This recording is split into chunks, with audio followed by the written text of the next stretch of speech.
Hi everyone, today I wanted to share some tips on how I've gotten my Etsy wreath business to grow and how I've gotten more people to visit my shop.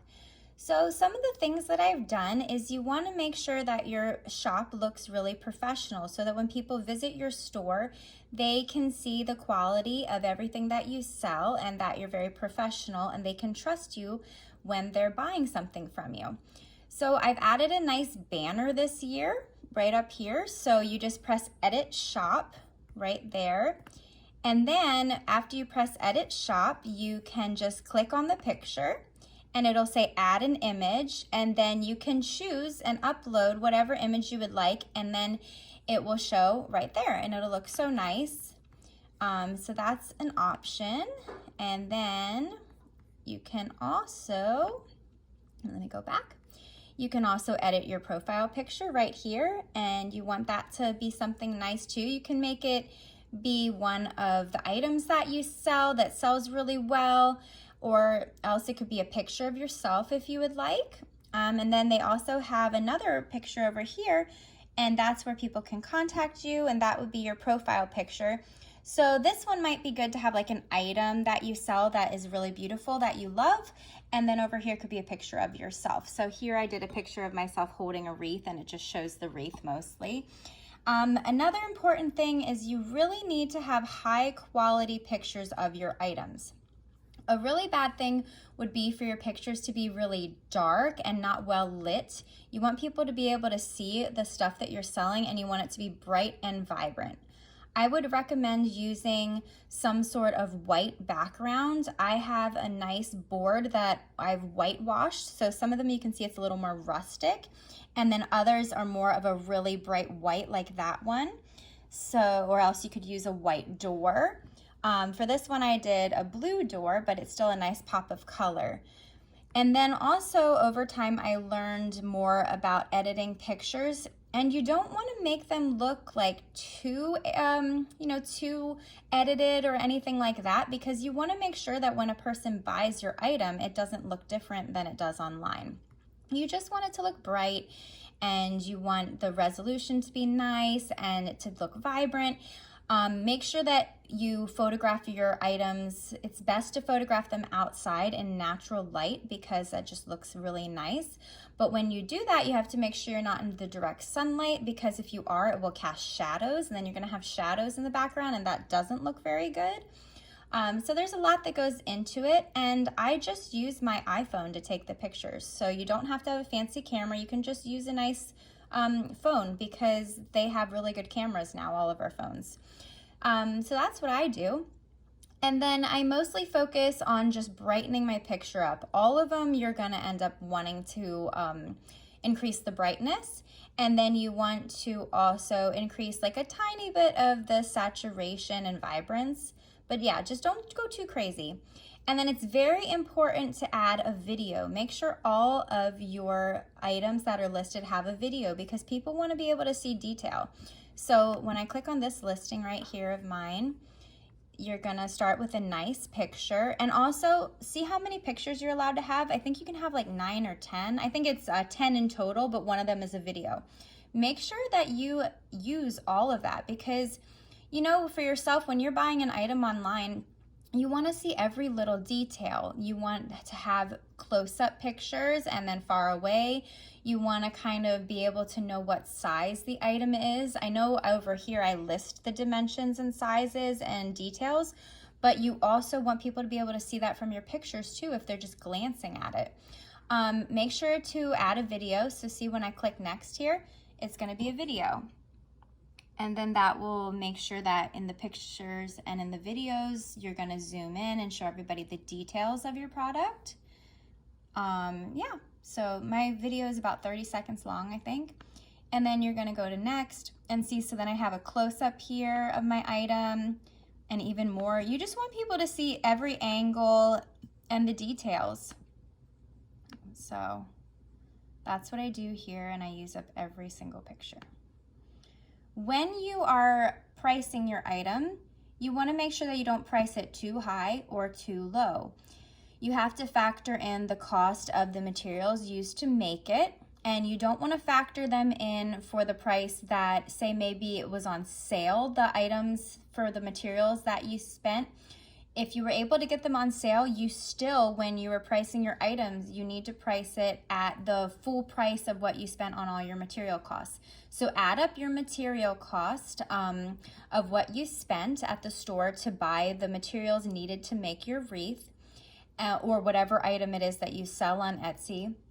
Add them all up, and then you also want to think about the fact that Etsy is going to take about 10% of each sale. You also have to think about how much your shipping cost is going to be. Shipping a wreath is pretty expensive, so you have to think of that as well. And then you also have to just make sure that you're pricing it very similar to other items that people are selling like yours. So before I price an item, I look online and I research another listing that looks very similar to mine. And then when I do that, I see what all the different people selling that particular wreath are selling theirs for. And my design's not the same as theirs. I make my own unique design, but you want to list things that are popular and selling. And so I make sure that I list items that other people have made that I can tell are maybe an Etsy pick, or that you can see that the person is a star seller, someone that people trust, and that is very quick about getting back to their customers and have very good reviews, and their shipping time is fast. I want to make products that people like that are selling because people trust them and they're buying from them a lot. When you're searching through Etsy, you can also see if an item has been put in someone's shopping cart. So when I'm searching for different wreaths, you can see like that it'll say this particular wreath is in 20 people's shopping carts. If you see that, then that's a great sign, and that shows that that's a popular design, and maybe you want to come up with your own design that's similar to that one. You also, very, very important, you want to make more than one and list more than one online, because that helps you to show up in the search engine higher than people who have only made one of something. And also, what if a person has double front doors and they want to have matching wreath set? You want to offer more than one of your product. So as far as possible, unless you want to have just a unique original design, which I have a few of where I only list one because maybe you really like something and you wanted to make one and you didn't have enough to make others. So that's okay. You can just list one. But as far as possible, and if you want to get the most sales and traction to your shop, then make two or more of something. So this wreath right here, I've listed two. So that's how I list some of my wreaths. And then this year, it was really, really cool. I just randomly decided, hey, I'm gonna make something different this year to add to my shop just for fun. So I decided to make mistletoe. So this year I added mistletoe to my shop, and I'm so glad I did, because for some reason this year mistletoe is incredibly popular. And this is my second design of mistletoe that I made this year. My original design actually sold out, and I sold so many of them. It was super cool. I had never had it where so many people had my item in their shopping cart before. It was really exciting. Normally, it'll just say like 2 people have your wreath in their shopping cart right now, you know, and that's really exciting. But then as soon as I posted my original mistletoe design, it was stuff like people had like 15 of them in their shopping cart, stuff like that, where I only had 2 listed, and it was selling out so quick that I had to really quickly restock. So I restocked my mistletoe over and over again, and I had to keep on buying more product, and then eventually all of the product was sold out at stores, so I was unable to make it anymore. So as I realized that I was running out of the original mistletoe design, I quickly had to come up with a new design because I knew that I only had a few more left of the original. So I went to the different craft stores, and I was able to find at Michael's craft store another mistletoe. I didn't like it as much as the original mistletoe that I was able to find at Hobby Lobby, but it's completely bought out online and in stores. But I found this one, and it's still very, very pretty. And then I added in some cedar from Hobby Lobby and then some frosted eucalyptus from Hobby Lobby. I added that in with the mistletoe that I found at Michael's. And then I added mini pine cones of velvet ribbon and then jute twine string. And the string is adjustable so people can hang it at different heights.